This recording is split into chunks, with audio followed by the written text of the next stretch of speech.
Entonces les decía, ¿no?, que y quiero compartir acerca del espíritu impostor. Y el verso que ustedes tienen en pantalla está en Juan 17:3 y dice: y esta es la vida eterna, dice. Y esta es la vida eterna. Dice: que te conozcan a ti. Amén. ¿Cuántos dicen amén? Amén. Hermano, todo el evangelio es con un solo propósito. Acá usted no está, aunque vamos a tener amigos, aunque vamos a hacer amistad, para ser amigos o para hacer amistad, usted está aquí para que le conozca a Él. El fundamento principal por el cual usted viene a este lugar es para aprender la palabra y para que lo conozca a Él. ¿Cuántos dicen amén a esa verdad? Y esa es la vida eterna, que te conozcan a ti, dice. El único Dios verdadero. ¿Por qué la Biblia tiene que mencionar un Dios verdadero? Porque así como hay un Dios verdadero, hay dioses con D chica que son falsos, que el hombre ha fabricado, que el hombre ha desarrollado con fines y con propósitos personales. Usando a hombres, Satanás ha levantado todo tipo de idolatría, y no me refiero a la adoración de imágenes solamente, sino idolatría aún dentro de la misma iglesia. Y dice: a ti, el único Dios verdadero, y a Jesucristo, a quien has enviado. No dice que envió a Alá, a Krishna, a Buda, a Mahoma. No dice que envió a Buda. No dice que envió a María o a cualquiera de los apóstoles, aunque ellos fueron enviados a predicar el evangelio. Dice que a Jesucristo, a quien has enviado. Esto es una verdad que como el hombre tiene que entender, porque toda la Biblia, si podemos resumirla en una sola palabra, algunos la resumen como amor, algunos la resumen como gracia, pero una palabra para resumir toda la Escritura es Cristo, Jesucristo. En una sola palabra, toda la Biblia nos habla desde Génesis a Apocalipsis. Entonces, quiero que usted sepa que no todo lo que se ve es verdad. Así que diga que está a su lado: no todo lo que se ve es verdad. Y por ende, no todo lo que suena bien es bueno. No todo lo que suena bien es bueno. Es más, y Jesús dijo que hay uno solo bueno, dice. Solo hay uno bueno, el Padre, dijo, ¿no?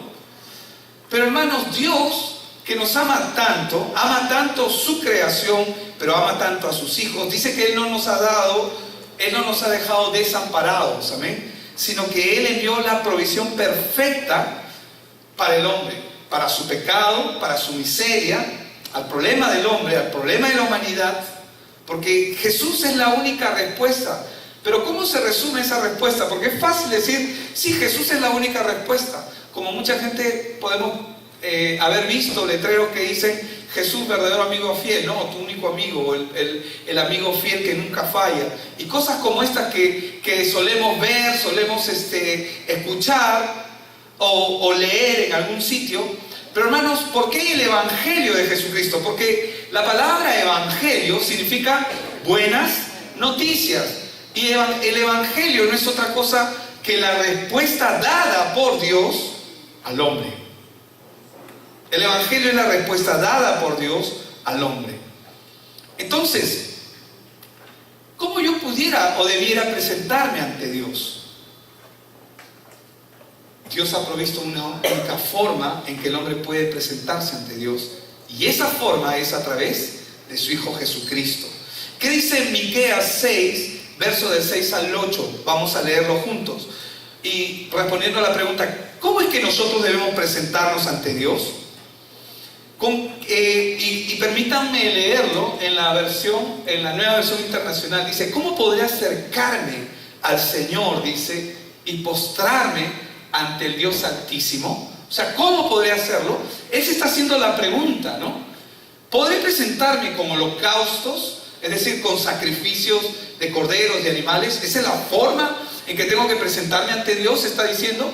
O con becerros de un año, que era lo que mandaba la ley, lo estipulaba así.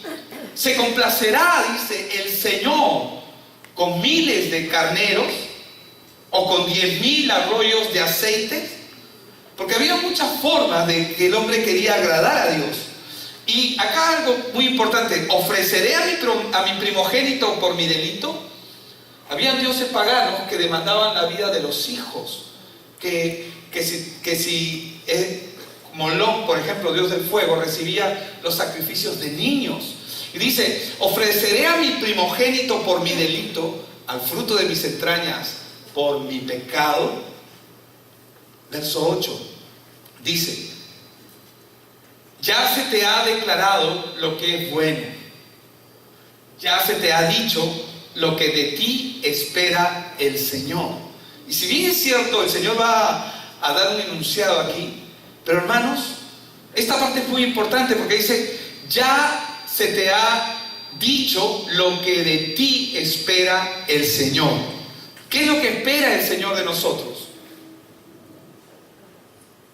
Ahí dice, practicar la justicia, amar la misericordia y humillarte ante tu Dios. Pero estas cosas no son posibles sin Cristo en nuestra vida. Practicar la justicia no es posible sin Cristo. Amar la misericordia, es decir, tener compasión de la gente. ¿Cuántos de nosotros podemos tener verdadera compasión de la gente? De los que están sufriendo. Yo lucho, batallo con eso todos los días. ¿Saben por qué batallo con eso? Porque yo no recomiendo mucho ver noticias, pero lamentablemente yo las veo.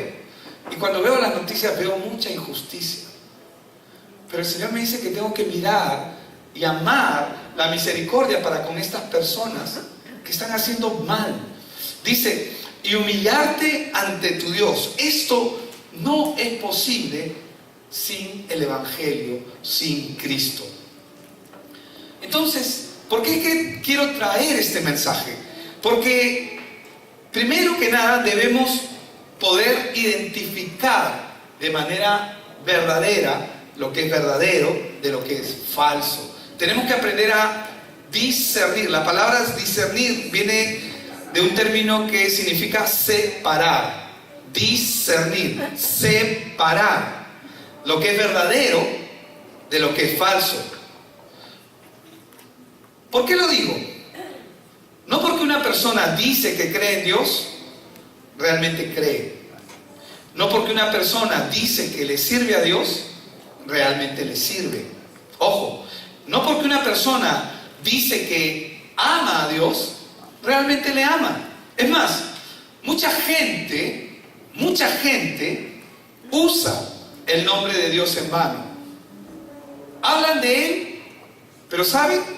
No le conocen. Hablan de Él, pero no le conocen. ¿Sabe usted que los satanistas también creen en Dios? Y creen más que muchos creyentes, ojo.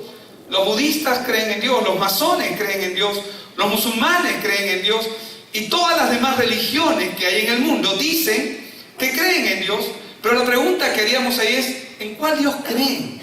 ¿En qué Dios están creyendo? Santiago 2:19, escuchen lo que dice.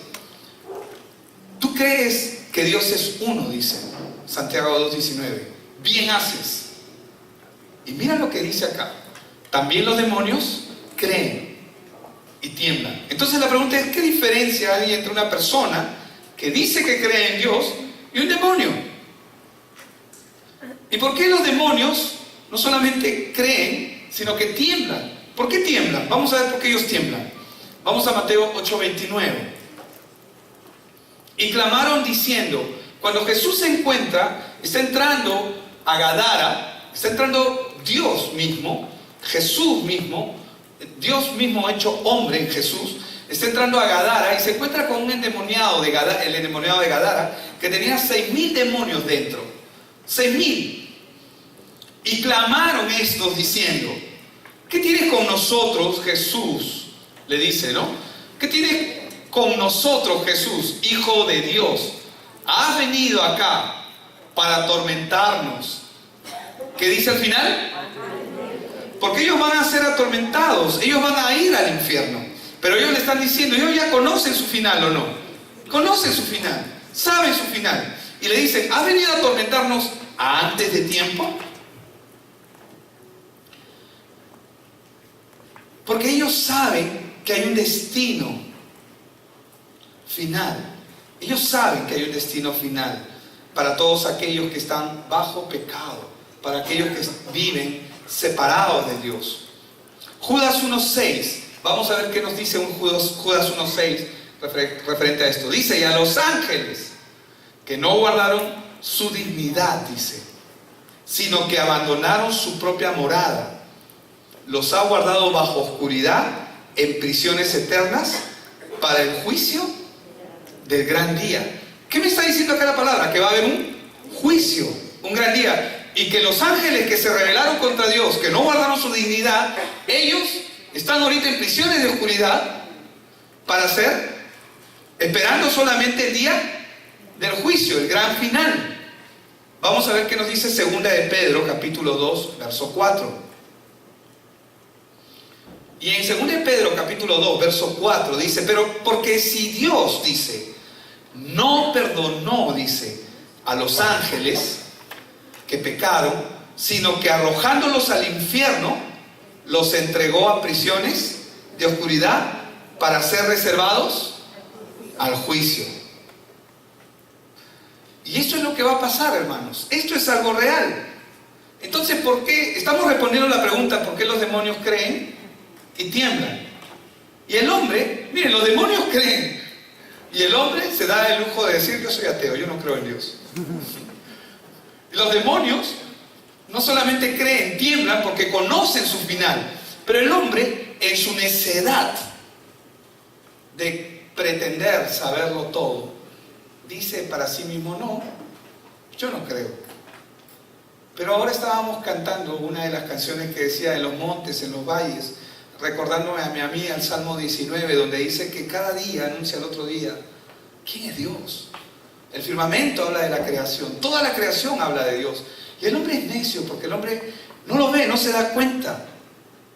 Jesús dijo en Mateo 25, verso 41: entonces dirá también a los de la izquierda: apartados de mí. Nuevamente estamos viendo lo que Jesús dice en el día, lo que va a ocurrir en el final, en el día final del juicio. Mateo 25, 41: entonces dirá también a los de la izquierda: apartados de mí, malditos al fuego eterno, preparado para el diablo y sus ángeles. Pero ese lugar ha sido preparado para Satanás, para el diablo y sus ángeles. No fue un lugar diseñado para el hombre. Pero el hombre, lo que el hombre no sabe, lo que el hombre ignora, es que cada persona que nace en este mundo nace separado de Dios. Y lo que aún, que es mayor todavía, que no conoce el hombre, es que no solamente nace separado de Dios, sino que espiritualmente es hijo de Satanás. Porque ese fue el pecado que cometió Adán. Adán entregó su humanidad a una paternidad espiritual nueva, a Satanás. Por eso es que Jesús les dijo: vosotros sois de vuestro padre el diablo, y los deseos de vuestro padre queréis hacer. Por eso dice: apartaos de mí, malditos, al fuego eterno, preparado para el diablo y sus ángeles. Pero no solamente es para el diablo, es para su generación. Esa es la razón por la que vino Cristo. Cristo vino a librarnos de una condición con la que nacemos. Nuestra condición no solamente es que cometemos pecado, porque somos pecadores no por lo que hacemos, somos pecadores por lo que somos. Nuestra naturaleza es de pecado. No importa si es grande o pequeño, el fruto de una semilla siempre va a ser el mismo. Así la planta sea pequeña o así ya sea un árbol que dé frutos, el fruto siempre va a ser el mismo. Entonces, cuando nosotros vemos los frutos, es decir, la maldad, es decir, cuando el hombre está en corrupción, está en drogas, decimos: ay, este es malo, y señalamos. Pero en el otro que no vemos esos frutos, no los señalamos porque pensamos: no, tú eres bueno, tú vas a cambiar, tú puedes hacer esto. Pero son la misma semilla. Solamente que uno ya evidencia lo que es y el otro todavía no da mucha evidencia. Pero eso no significa que tengan diferentes naturalezas. Por eso es que dan el mismo fruto. Entonces, este juicio por lo cual los ángeles, los demonios, los demonios no solamente creen en Dios, sino que tiemblan, es porque ellos saben lo que les espera. Pero el hombre ignora lo que le espera. El hombre no sabe para qué vino Cristo, cuál es la causa de su venida. Y es importante para nosotros entender la causa de su venida. Y no solamente entenderlo, sino que una vez que uno sabe para qué vino Cristo, me pongo en la posición correcta. Señor, yo necesito de ti. Yo no quiero ser hijo de Satanás. Pero así nací. ¿Qué es lo que hace este evangelio poderoso y glorioso? Que el evangelio son las buenas noticias que le anuncian al hombre su condición para que cambie de condición, para que pase de un estado al otro. En Colosenses 1:13, verso que no te he dado, por cierto, pero en Colosenses 1:13 dice que cuando los que estamos en Cristo hemos sido trasladados del reino de las tinieblas al reino de su Hijo amado, al reino de Jesús. Por eso es que Jesús vino. Para eso vino. Ahora, este juicio no es solo para los ángeles que pecaron, sino también es para todo hombre y toda mujer que rechazan el evangelio en sus vidas. Ahora, decir creo en Dios no significa nada. Perdón, pastor, pero total, no es para el que cree, sí. Pero mucha gente dice que cree, pero en realidad no cree porque no le conoce. Tú no puedes creer en lo que no conoces, no puedes amar lo que no conoces. Cuando un adolescente llora porque su celular de alta generación se le rompe, llora porque sabe lo que cuesta o lo que puede hacer con eso. Pero cuando una persona tiene algo tan valioso como que le des a un niño una perla de gran precio, que le des una joya a un bebito, ¿qué va a hacer? Va a jugar, lo va a tirar por la ventana, va a hacer cualquier cosa. ¿Por qué? Porque no conoce el valor de ello. Y eso es lo que mucha gente hace con el evangelio, porque no conocen quién es Cristo y por qué vino Cristo. Mateo 25, voy a leer versos 31 y 32, dice: cuando el Hijo del Hombre, es decir, Jesús, nuestro Señor, venga en su gloria y todos los santos ángeles con Él, entonces se sentará en su trono de gloria y serán reunidas delante de Él todas, ¿qué cosa dice? Todas las naciones, y apartará los unos de los otros. ¿A quién va a apartar el Señor? A sus hijos de los que no son sus hijos. Tú le preguntas a Alejandro, que es mi hijo, ¿quién es tu papá? Él va a decir: mi papá es Billy. Él te va... ¿Por qué? Porque él me conoce y yo le conozco. Un hijo conoce al padre y el padre conoce a su hijo. Pero si el hijo no conoce a su padre, ¿significa eso que realmente le conoces? ¿O que esa persona podría conocer? Dice: y serán reunidas delante de él todas las naciones, y apartará a los unos de los otros, como aparta el pastor las ovejas de los cabritos. En este lugar, que no ha sido preparado para el hombre, pero lamentablemente Satanás, el objetivo de él es llevarse a todos los que él pueda al lugar donde él va a parar, que es el infierno, un lugar de tormento. Satanás y sus huestes espirituales de maldad van a estar ahí con él, quemándose por la eternidad. Pero Dios para eso envió a Jesús, para rescatar al hombre de su condición. En Mateo 25, 46, unos versos más adelante, dice: ¿e irán estos? ¿A dónde? ¿A dónde irán? Al castigo eterno. ¿Y qué dice de los justos? A la vida eterna. La pregunta es: ¿quién es un justo? Un justo es aquel que ha sido justificado por Dios.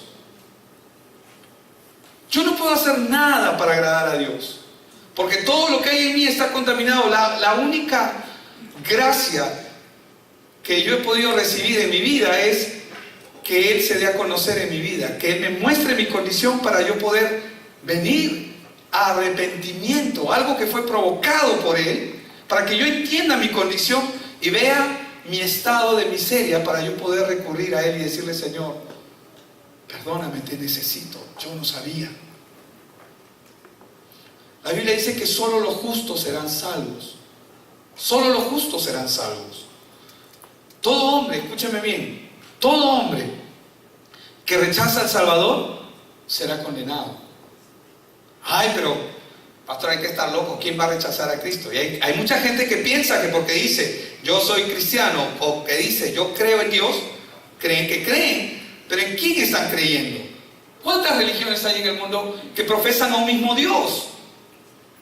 Y la pregunta es, ¿cuántas de esas religiones están diciéndole al hombre cuál es su problema? La mayoría de las religiones, ¿qué le dicen al hombre? Pórtate bien, haz lo correcto, no hagas esto, no hagas aquello, para que todo te vaya bien. Ese es el sistema del mundo. ¿Pero qué te dice Dios? Naciste pecador, eres miserable, no importa lo que hagas, tu vida va a ser una miseria, vas a sufrir. Has venido a este mundo para sufrir. Y lo que te queda como consecuencia es la muerte. Muerte física primero y muerte espiritual. Muerte física en la cual nadie está pensando en ella, porque uno sale de su casa pensando que van a regresar, pero mucha gente no van a regresar. Nadie sabe el día ni la hora de cada uno, solo Dios. Y el hombre piensa y dice para sí en su corazón, no, sí, que cree en Dios y se sostiene en una religión. Pero lo que el Evangelio hace es que le muestra al hombre cuál es su problema. Le muestra al hombre que su problema no es lo que hace, porque lo que hace es el fruto de lo que hace. Yo no puedo culpar al árbol que me da un fruto y molestarme con el fruto. El fruto no es el problema, el fruto es la raíz que produce ese fruto. Y la raíz del árbol es el problema del hombre. El hombre nació separado de Dios, no importa lo que haga, su final es camino de muerte, está condenado al fracaso. Y todo hombre que rechaza al Salvador, y uno diría, ¿pero cómo va a rechazar al Salvador? ¿Quién rechazaría al Salvador, pastor? ¿Estás loco? Y hay gente que dice, no, yo no le rechazo. Te voy a decir cómo rechazan a Dios. Juan 3, del 18 al 20, lo dice claramente. Dice, el que cree, el que en Él cree, dice, el que en Él cree, no el que dice que cree, sino que el que en Él cree, no es condenado. Pero el que no cree, vamos a ver cómo se comportan los que no creen. El que no cree ya ha sido condenado, porque no ha creído en el nombre del unigénito de Dios. Y esa es la condenación, que la luz vino al mundo, viene el Evangelio, la luz al hombre, y los hombres amaron más las tinieblas que la luz. Ay, pastor, pero que una fiestita, ay, pero pastor, una salidita. Además Dios es bueno, o sea, Él sabe, ¿no? Pero ¿qué dice acá? Amaron más las tinieblas que la luz. Es decir, prefieren estar en tinieblas que venir a la luz. Pero un ratito, pero dicen que creen. Pero el que cree, ¿qué hace? Viene a la luz. Pero el que no cree, ¿qué hace? Se mantiene en tinieblas. Es decir, se mantiene en sus comportamientos, se mantiene en aquello. ¿Por qué? Por una sencilla razón, porque aún no le conoce. Aún no le conoce. Aún el Señor no es Señor de su vida. Es el Señor de la boca para afuera, pero no es el Señor verdadero en su vida. El Señor verdadero en su vida es aquello a que esa persona puede estar sirviendo. Puede ser su negocio, su trabajo, sus expectativas, su vicio, qué sé yo. Cada cosa que hay, cada ídolo que se levanta en el corazón del hombre. El hombre, por fuera podemos tener una linda apariencia. Es que pastor, me encanta porque tú siempre sonriendo, ¿no? Pero hermanos, no juzguemos la apariencia, porque cualquiera es engañado por la apariencia. La Biblia dice que Dios no puede ser burlado. Él conoce perfectamente los corazones. Él sabe cómo caminamos cada uno de nosotros. Él sabe en qué estamos y en qué no estamos. Y tú lo sabes. No nos engañemos. Dice, y los hombres amaron más las tinieblas que la luz, porque sus obras eran malas. Porque todo aquel que hace lo malo aborrece la luz. Entonces, no es que mucha gente puede decir, sí, yo creo en Dios, pero se mantiene en la oscuridad, se mantiene en tinieblas, porque no viene a la luz, aborrece la luz. Aborrecer significa rechazar, y no viene a la luz para que sus obras no sean reprendidas. Un ratito más, un poquito más, 5 minutos más, ¿no? ¿Cuántos los que llegan acá puntuales? Se levantan sí o sí, pero los otros 5 minutos más, ¿no? 10 minutos más. Acá no hay de esos, amén. O sí, no sé, si hay, bueno, si le cayó, le cayó. Ahora, no se trata de decir creo y con ello creo que creo. Mucha gente camina así. Y ya hemos visto que los demonios creen y no son salvos, tiemblan. El creer, ¿qué implica el creer? Implica ver nuestra condición delante de Dios. ¿Cómo es que yo puedo creer en Dios para mi salvación? Eso no es hacia afuera, siempre es hacia uno mismo. ¿Cómo yo puedo creer en el Dios de mi salvación? Cuando la palabra me revela quién soy yo, cómo soy yo. Una de las cosas maravillosas que hace el Evangelio es mostrarnos cómo estamos, mostrarnos quiénes somos, en qué estado estamos. Mira, hasta aquí has caminado tú y esto es tu vida. Sí, pues he cometido errores y todo. Pero cuando tú ves tu condición delante de Dios, tú te das cuenta, Señor, de verdad no puedo hacer absolutamente nada. ¿Cuántos hemos amanecido un día y hemos dicho, mañana voy a ser diferente, voy a hacer esto, voy a hacer aquello, no me voy a portar mal, voy a hacer... Y comenzamos a trazar planes y metas y sí, y nos levantamos y el primer día con mucho ánimo, el segundo y el tercero y después ya nos olvidamos. ¿Hemos hecho eso o no? El querer está en el hombre, pero el hacer está... No, solo Dios puede producir el querer como el hacer por su buena voluntad en nosotros. Entonces, el creer implica ver nuestra condición delante de Dios. Solo cuando vemos nuestra verdadera condición, podemos venir a la luz. Si no vemos nuestra condición, no vamos a venir a la luz. Por eso es que cuando se expone el pecado, ay, me siento mal, sí, porque ha sido descubierto. Pero luego sigue haciendo lo mismo, pero a ocultas. Ahora se vuelve un mentiroso experto. ¿Por qué? Porque ahora se cuida más. Es más sigiloso, es más cuidadoso. Yo espero que no haya de esos aquí, o de esas aquí. Amén. Entonces, solo cuando vemos nuestra verdadera condición, solo cuando el hombre ve su incapacidad y su imposibilidad delante de Dios, puede venir a la luz. Mientras tanto, el hombre no puede venir a la luz. Se va a deleitar en su pecado, se va a deleitar en las obras que está haciendo. A esto es a lo que yo llamo el espíritu impostor de este mundo, que no le permite ver al hombre su verdadera condición.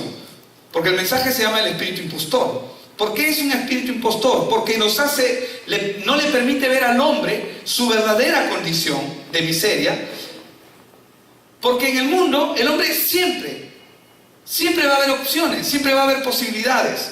Le brinda al hombre, y es algo que en la escuela lo hemos venido aprendiendo, el espíritu inmundo, ese espíritu perverso de iniquidad, de maldad que opera en el mundo, le brinda al hombre una escala de valores con diferentes matices, es decir, con diferentes rostros de bondad, de maldad. Le hace al hombre ver que hay gente buena. ¿Cuántos conocen gente buena? Ya, no levante la mano, porque todos seguro van a levantar la mano. Le hace ver al hombre gente no tan buena, le hace ver al hombre gente mala, no tan mala. Y ¿saben? Lo peor del caso es que le hace creer y le hace ver al hombre de que no es tan malo. ¿Saben por qué le hace creer que no es tan malo? Porque él se ve a sí mismo y dice, sí, yo soy malo, pero hay otros que son peores. Entonces, como hay otros peores, yo me siento bueno, me siento bien, me siento mejor. Este engaño que el sistema provee hace que el hombre no vea su verdadera condición. Y si el hombre no ve su verdadera condición, el hombre no siente que necesita salvador, que necesita ayuda. Cuando el hombre no ve su condición, el hombre, sí, yo sé que Dios es bueno, pero yo no soy tan malo. Hay que, más bien, ¿por qué no ayudas a fulano? Yo conozco gente, te voy a presentar personas para que le prediques, ¿no? Y nosotros queremos enseñarle, o sea, el hombre quiere decir que otros son, pero él no se incluyen dentro del 100% del hombre que está caído. Y lo peor que esto hace es que le hace creer al hombre que él puede cumplir la ley. O sea, yo puedo hacer cosas. Yo no miento, por ejemplo, dicen, no, yo no miento. No, yo no robo. ¿Cuándo? Hoy día no mentiste. Pero ¿qué me dices del resto de tu vida? ¿Cuántas veces? Y le da esa falsa percepción. Por eso es que se llama un espíritu impostor. ¿Por qué? Porque quiere reemplazar la sabiduría de Dios por el conocimiento y la vanidad de este mundo, que encierra al hombre y lo encaja en un sistema de pensamiento que lo aleja de Dios en vez de acercarlo a Él. Por eso se llama un espíritu impostor. Es para que el hombre no vea su condición. Le hace creer que él no necesita un Salvador. Pero vamos a ver cómo describe Dios al hombre en Apocalipsis 3:17. Dice, porque tú dices, yo soy rico y me he enriquecido. Es decir, estoy bien, yo no necesito nada, ¿no? Y de ninguna cosa tengo necesidad. ¿Cuánta gente dice, no, yo no?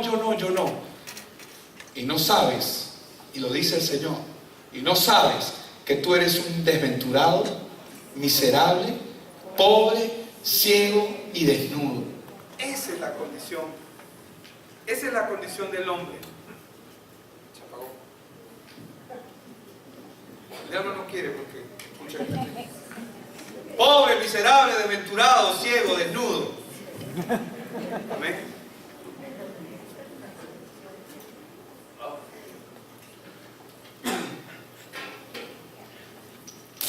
Uno, esa es la condición en la que el hombre está. Pero el hombre no ve esa condición. El espíritu impostor es ese espíritu de engaño que le puede hacer creer y le hace creer incluso al hombre que está sirviendo a Dios, cuando en realidad no lo está haciendo.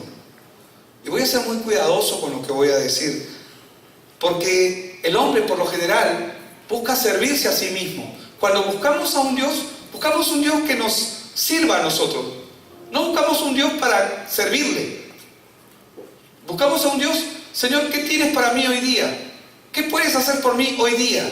Buscamos un Dios para que Él esté a nuestro servicio y nuestro cuidado, no para servirle más bien a Él. Y esto es una falsa adoración. Y esta falsa adoración surge en el hombre cuando el hombre no conoce verdaderamente a Dios. Conoce conceptos, puede conocer la Biblia de Génesis a Apocalipsis, puede conocerse libros enteros, puede hablarte muy bonito, pero si su vida sigue siendo miserable, si su vida sigue siendo lo que es y no ha cambiado, solamente se ha vuelto un sabelotodo o una sabelotoda, porque creen que saben, pero no viven absolutamente nada de eso, porque aún no han experimentado que Él es el Señor. Necesitamos experimentar que Él es Dios, experimentar que Él es Dios.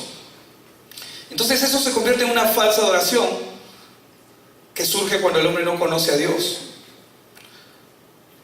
Y como no conoce a Dios, le sirve a su manera, a su criterio, con sus planes, con sus propios propósitos.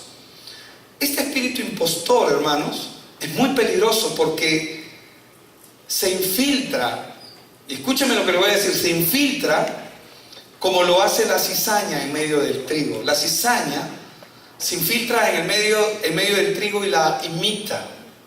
Luce igual, se ve igual, pero no son iguales. Hablan del mismo Jesús, hablan del mismo Señor. En Mateo 7, voy a leer del verso 16 al 21, acá el Señor lo aclara.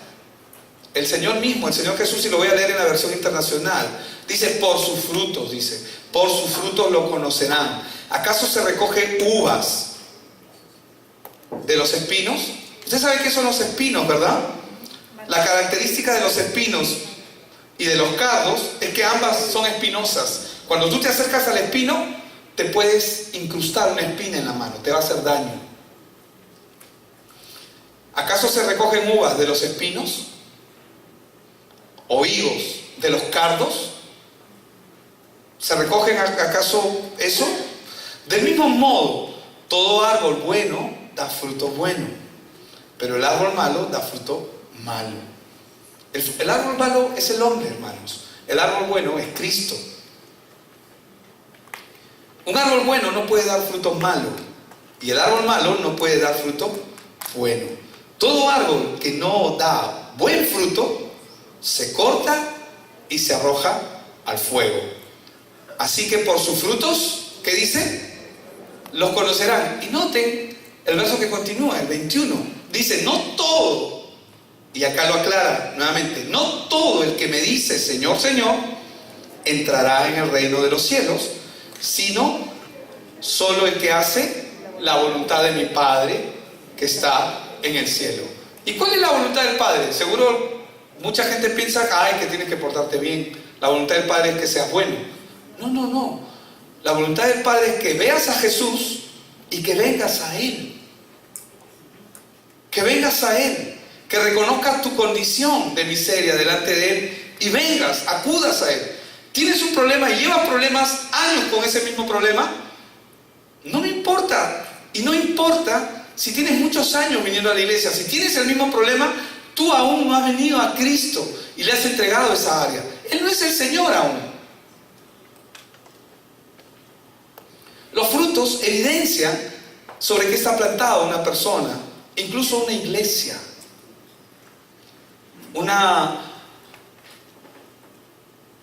Uno proviene de Satanás y la otra del verdadero Dios. Es decir, cuando el trigo y la cizaña se mezclan y caminan juntas como si fueran una.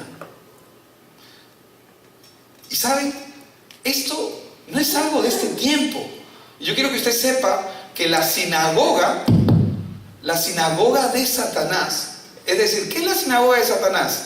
Ahí donde el evangelio está mezclado, ahí donde el evangelio es corrupto, ahí donde no hay pureza en la verdad.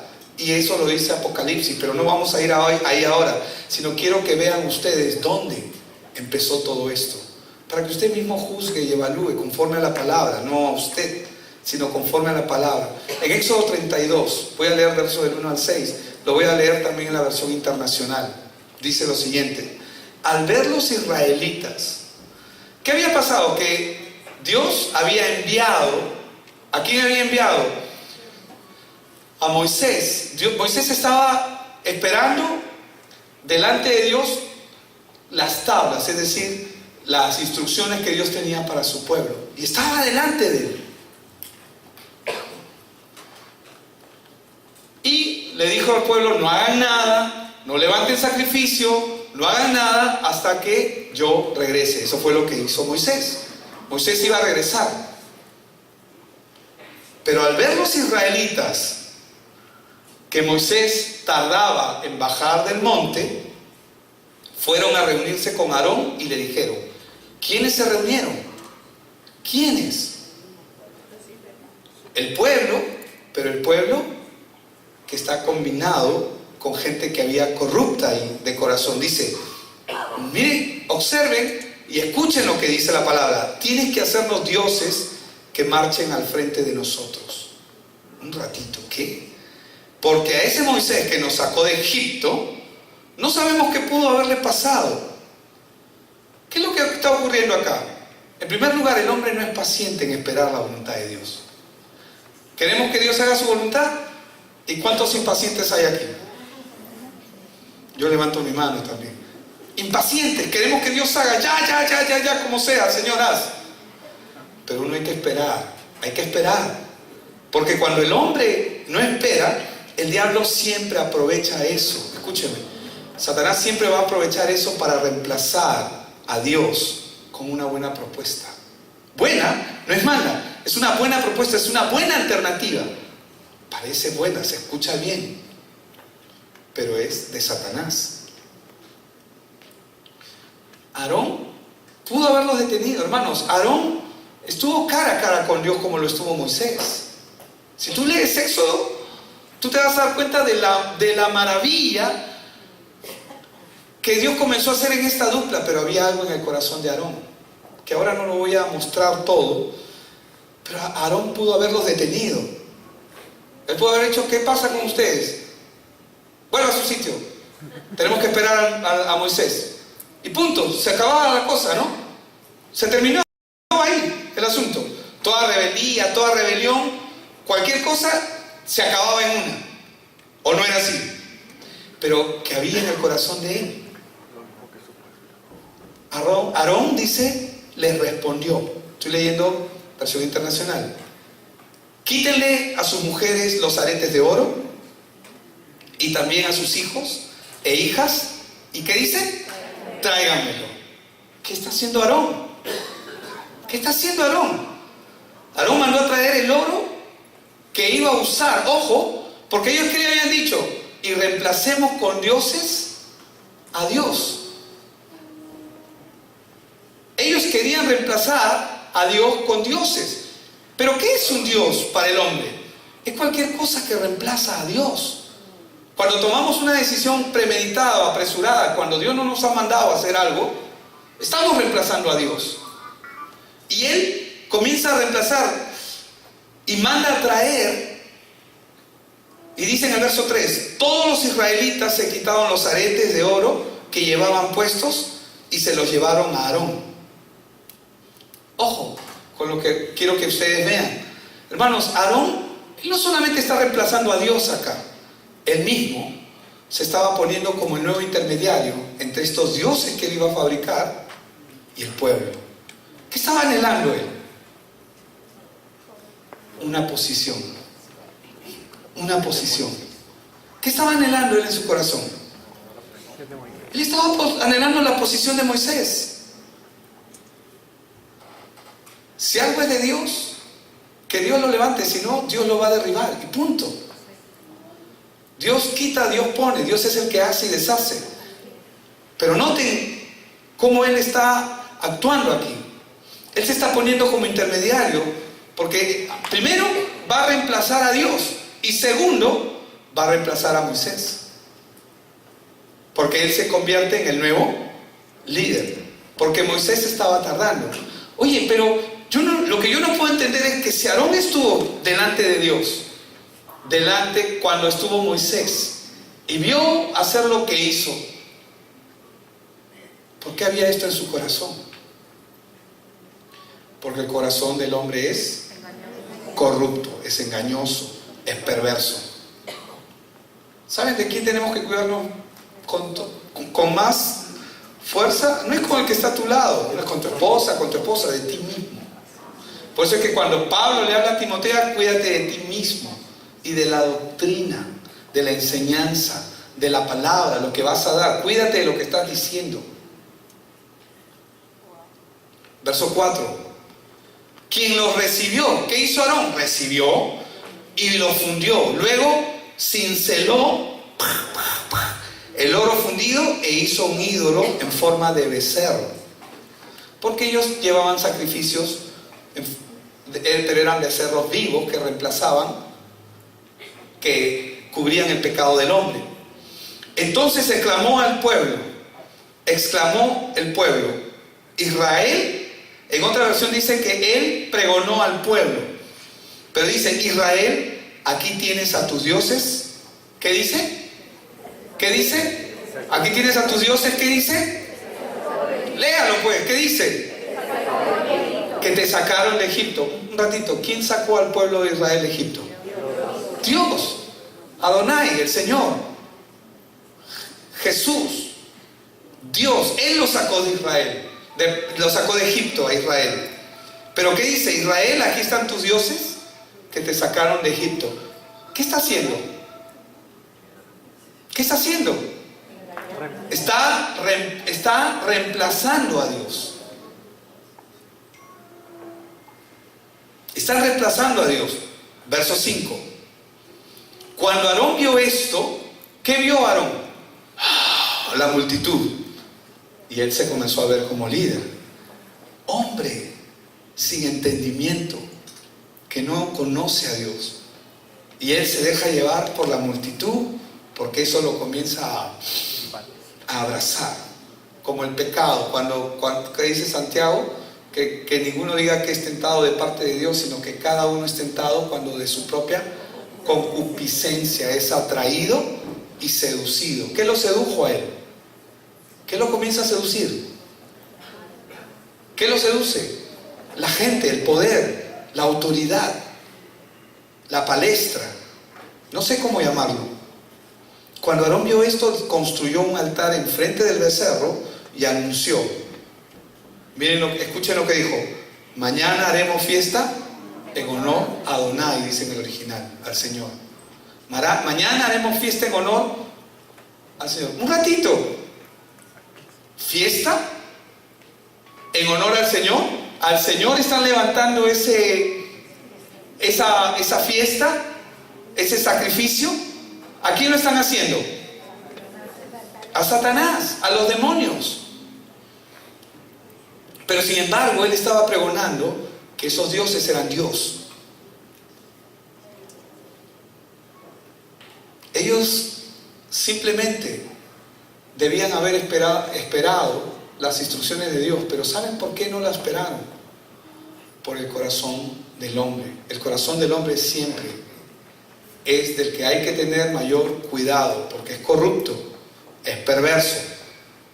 En efecto, dice en el verso 6, al día siguiente los israelitas madrugaron, dice, y presentaron holocaustos y sacrificios de comunión. ¿A quién? Al diablo, a Satanás. Luego el pueblo se sentó a comer y a beber. ¿Y a qué se entregó? Al desenfreno. Entonces, cuando el hombre voluntariamente, ¿cómo es que el hombre rechaza a Dios? Cuando el hombre comienza a hacer su propia cosa, su propia voluntad, y asume, cree, dice que lo que está haciendo es de Dios. Y lo que está haciendo, hermano, no tiene nada que ver con Dios. ¿Dónde comienza esta corrupción? Que la cizaña se mete en medio del trigo. No comienza cuando Jesús comienza a hablar habla de la parábola de la cizaña y el trigo. Él está hablando de esta corrupción que estaba metida desde antes. Por eso es que la Biblia lo llama sinagoga de Satanás. Muchos, así como eso ocurrió y ocurre hoy, muchos hoy están proclamando a Jesús de una manera equivocada. Un Jesús de acuerdo a los propios deseos. Sí, que Jesús me va a bendecir porque yo voy a hacer esto, voy a declarar, voy a profetizar, y sí que esto, que me mentalizo, y Dios va a ser así porque yo lo digo. Y además porque Dios está de acuerdo conmigo. ¿Quién te ha dicho que eso es así? ¿Quién te ha engañado? Tú y yo no estamos aquí para hacer nuestra voluntad. Estamos acá para hacer lo que Él ha dicho. ¿Y qué es lo que Él ha dicho? Hacer justicia, amar la misericordia. ¿Se acuerdan que lo leímos al inicio? Pero eso es imposible sin evangelio. Sin evangelio, el hombre cae en esta corrupción, porque no entiende quién es Dios, y al no conocer, comienza a profesar un Dios a su manera, a su entendimiento, con su forma. El Cristo que muchos predican hoy no es el Dios de la Biblia, no es el Cristo de la Biblia. Es un Cristo que ellos han fabricado y que se ajusta a los intereses personales. Es una vergüenza. Sinagoga de Satanás. Por eso, este Dios que ellos predican es un Dios con D chica que construyen basado en sus propios deseos. Por eso cuando Jesús vino por primera vez, porque Él va a venir por segunda vez, cuando Él vino por primera vez, ¿con qué se encontró Él? Con la sinagoga de Satanás. Falsos adoradores, falsos ministros de Dios. Los fariseos, los saduceos, los celotes, los escribas, todos eran, posiblemente habían ahí algunos, pero la mayoría de ellos ya estaban infiltrados con esto, porque esto mismo que ocurrió con Moisés, ocurría ya ahí. Ya era parte del día a día. Por eso cuando Jesús vino, ¿con qué se encontró? Con falsos adoradores. Con falsos adoradores. Por eso es que Él dice, no todo el que me diga Señor, Señor, entrará al reino de los cielos. ¿Por qué? ¿Qué está buscando Dios? ¿Verdaderos adoradores? ¿Que le adoren cómo? Noten lo que el Señor dice, Reina Valera, Juan 4, 22 al 24. Vosotros adoráis, le dice al hombre, vosotros adoráis lo que no conocéis o lo que no sabéis. Lo mismo que pasó en el desierto es lo mismo que ocurre hoy en día. Mucha gente está adorando a Dios, pero no lo conocen. ¿A qué Dios están adorando? necesario conocerle. Lo mismo que ocurre hoy. Sirven a un Dios a su manera, con fiesta, con esmero, en su fuerza, pero no hay Dios ahí. Verso 23, mas la hora viene y ahora es cuando los verdaderos adoradores adorarán al Padre en espíritu y en verdad. Eso significa que hay adoradores falsos en la carne y en mentira. Como vemos a Aarón, ¿qué es lo que está haciendo ahí? Aarón se está prestando para eso. Él pudo haberlo detenido de manera inmediata, pero no lo hizo. ¿Por qué no lo hizo? Porque Satanás cegó su entendimiento.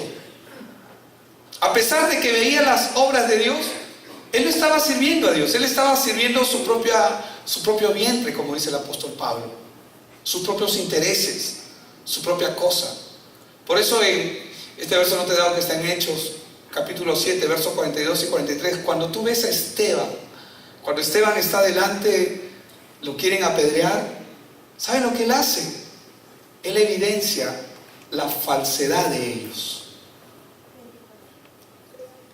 Hechos, perdón, no Hebreos. Hechos 7:42. ¿Te dije Hebreos o Hechos? Hechos, ok. Y Dios se apartó y los entregó a que rindiesen culto al ejército del cielo. ¿Por qué? Porque ¿quiénes son el ejército del cielo? Los ángeles caídos. Dice, Esteban está dando su discurso aquí y él está diciendo las razones por las cuales ellos tienen que creer en Jesús. Y cuando lo hace, él llega a este punto, donde en este punto él evidencia cómo se introdujo Satanás en medio de la sinagoga. Que había gente que decía que adoraba a Dios. Pero pregúntale tú a cualquier judío, ellos no creen en la Torah, ellos creen más en el Talmud que en el Torah, que en la Torah. Para ellos es mucho, y son 33 volúmenes de la Torah. Y en la Torah tú vas a encontrar maldiciones en contra de Jesucristo.